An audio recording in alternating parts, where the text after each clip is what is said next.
What's up, y'all? I'm Kyle. You're watching Driving and Vibing. Today, I am very excited to be sharing with you the 5 lessons I learned from my very first RV factory tour. So stick around, I'll give you those 5 lessons.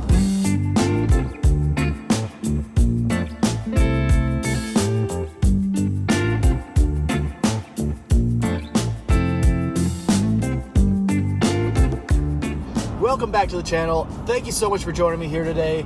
And like I said in the intro, it is all about RV factory tours and the lessons I learned from it. I was in Elkhart, Indiana last week. That is kind of the RV manufacturing capital of the USA. Almost every manufacturer has a facility there or in the surrounding area. And I was blown away by what I saw. In full disclosure, I was there as part of a marketing project, but this RV factory tour was not part of that marketing project. This was just kind of to see firsthand how the RVs are made. This video is not sponsored. I wasn't paid to make it. These are my takeaways from that first experience. If you want to dive deeper into that, I also wrote an article that includes links and a little more in-depth details about each of these points. So I will link that article in the comment section and in the description. Without any further ado, let's get into those 5 lessons. Lesson number 1 is that RVs are assembled so quickly. I knew that RV factories really pumped out the RVs, but to see it happen firsthand was a sight to behold. The factory that we were at made Keystone Montana fifth wheels, and I think they said they can make somewhere around 20 a day. 20 a day to me seemed like a ton of RVs, and it always seems like that is a fine balance between keeping costs down to the consumer but also making a quality product. From my tour experience, there was probably hundreds of workers on the floor, all dedicated to a very specific task. It worked in kind of a hybrid assembly line. And the coolest thing that I thought was that the RVs aren't necessarily built on the assembly line.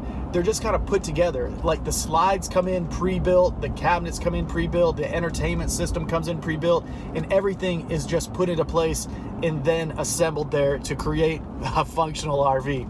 Very cool. They pump them out quick, but some people that I talked to said, hey, 20 RVs is nothing compared to how many automotive manufacturers put out in a day.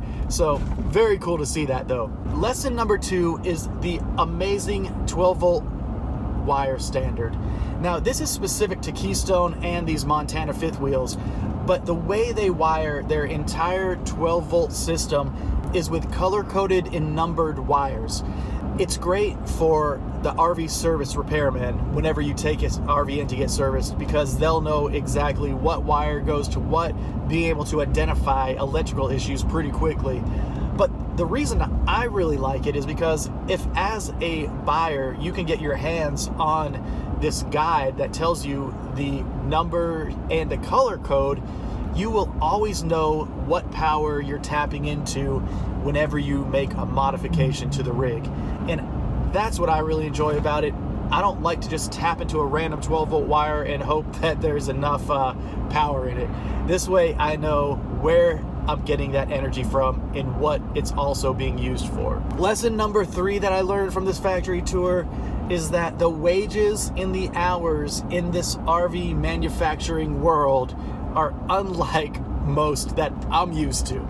So the hours for the Montana factory, and I think most factories in the Elkhart area, began at like 4 a.m. in the morning, and the work day ends around noon. And this, I believe, is largely based around the culture in the area.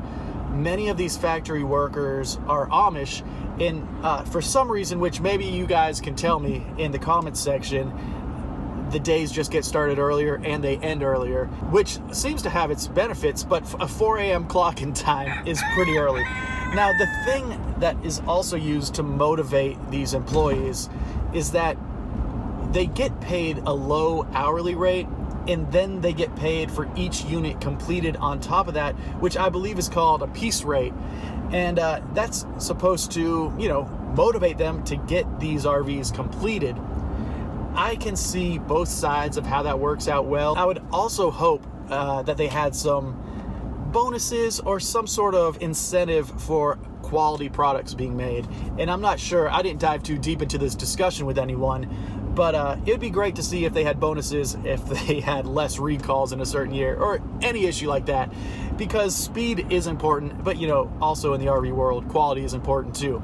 So the number 4 lesson I learned, and this is specific to the Keystone Montana factory as well. I don't know how many other RVs factories have this, but the Keystone Montana plant has its own building and its own engineers that specifically work on innovating new products. I was able to look inside their innovation lab. I can't talk about a lot of the things I saw in there because they're still under wraps, but a few of the projects that they recently created was a fifth wheel that can weigh itself and let you know how much weight is on each point, so you can know if you're towing within your limits, but also that data will be able to talk to certain trucks, and the truck can adjust its towing based upon where these points of heavier weight are distributed. I thought that was awesome, especially for the safety aspect of towing a humongous fifth wheel. Some of the other things that they just completed in there was, I think, something called Key TV, which just really minimizes the wires in your whole TV system, whether it's satellite or cable or whatever, and it helps improve the quality of the video because less wire is being run. So cool stuff that they're doing. Some of it is consumer facing, but some of it is also just hidden in the backbone that you'll never know about, but hopefully experience a smoother camping trip because of it. And I also saw them testing suppliers' products, which was very cool, putting these products under like weight tests, under burning tests, making sure that whatever product they decide to put into their RVs can stand the test of time. So seeing all that stuff happen in the innovation lab was very cool. I hope that all RV companies have an innovation lab. I can't speak to that, but a big thumbs up because the Keystone Montana does. I think pretty awesome stuff. And the 5th and final lesson that I took away from the factory tour was that the company culture there at Keystone Montana, specifically the one that I toured, was much better than I ever anticipated. Being on the RVer side and the consumer side of things, I always hear horror stories about RVs and how RVs are so poorly manufactured. It just seems to be the trend of, whether it's because it's true or those voices are the loudest online, either way, it made me think that the culture at an RV manufacturer and the general vibe there might be less than appealing. But at this Keystone Montana plant, the one thing that I really loved is that the workers in that factory have been there for 15 plus years. There are fathers and sons working together.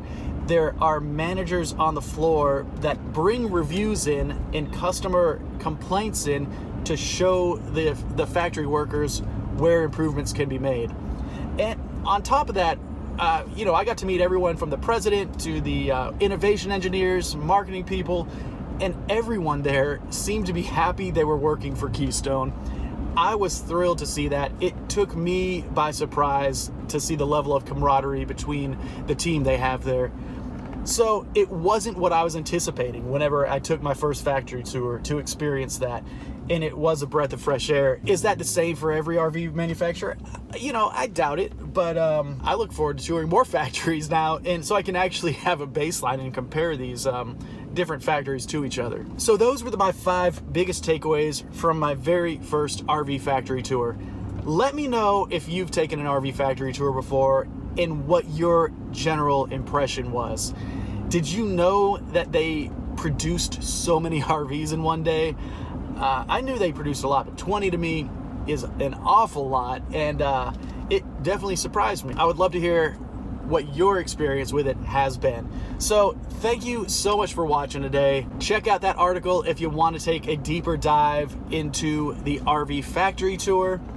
And thanks for being a part of the Vibe Tribe, y'all. See you next time.